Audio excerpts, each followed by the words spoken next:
अस्सलाम वालेकुम। Brain haemorrhage एक ऐसी कंडीशन है जिसमें ब्रेन के अंदर मौजूद कोई ब्लड वेसल फट जाती है, जिसकी वजह से ब्रेन में ब्लीडिंग होने लगती है। ब्लीडिंग या तो ब्रेन टिश्यूज में होती है या फिर ब्रेन को प्रोटेक्ट करने वाली कवरिंग में।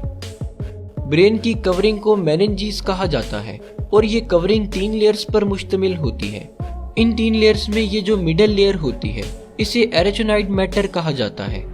ये लेयर हाईली वैस्कुलर होती है, यानी इस लेयर में बहुत ज्यादा मिकदार में ब्लड वेसल्स ट्रैवल कर रही होती हैं, जिसकी वजह से बाज़ औक़ात इस लेयर में मौजूद ब्लड वेसल्स फट जाती हैं, जिसकी वजह से ब्लड लीक होकर इस लेयर में इकट्ठा होना शुरू हो जाता है। ब्लीडिंग ब्रेन टिश्यूज में हो या एरेचिनॉइड मैटर में, दोनों किस्म की ही ब्लीडिंग्स ब्रेन को नुकसान पहुंचाती हैं।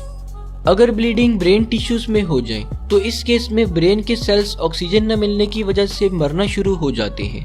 और अगर ब्लीडिंग ब्रेन की कवरिंग में हो तो इस केस में ब्रेन की कवरिंग ब्लड भर जाने की वजह से स्वेल होने लगती है, जिसकी वजह से अंदर मौजूद ब्रेन के सेल्स पर दबाव पड़ता है और इस दबाव की वजह से इस रीजन के ब्रेन सेल्स मरने लगती हैं।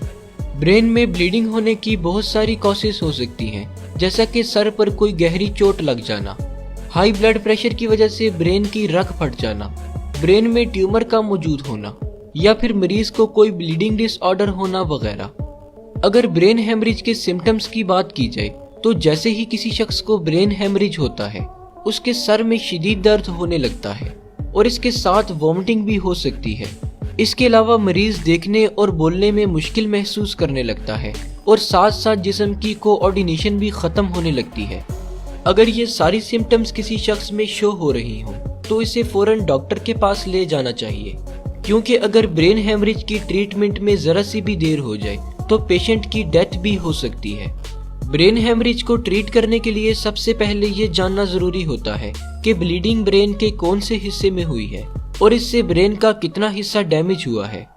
ये सब चेक करने के लिए डॉक्टर सीटी स्कैन या MRI करते हैं और जब डॉक्टर्स देख लेते हैं कि ब्लीडिंग किस हिस्से में है और कितनी है तो इसके बाद ट्रीटमेंट शुरू कर दी जाती है। ज्यादातर केसेस में ब्लीडिंग को निकालने के लिए सर्जरी परफॉर्म की जाती है, जिसमें पेशेंट के स्कल में सुराख करके ब्लड क्लॉट को ड्रेन कर दिया जाता है। ट्रीटमेंट के बाद अगर मरीज में कोई फिजिकल एबनॉर्मेलिटीज रह जाए, जैसा कि चलने फिरने और बोलने में मुश्किल हो, तो इसे दूर करने के लिए फिजिकल और स्पीच थेरापी की जाती है, जिससे जल्द ही मरीज सेहतयाब होकर अपनी रोजमर्रा की एक्टिविटीज ठीक से परफॉर्म करने लगता है। शुक्रिया। अल्लाह हाफिज।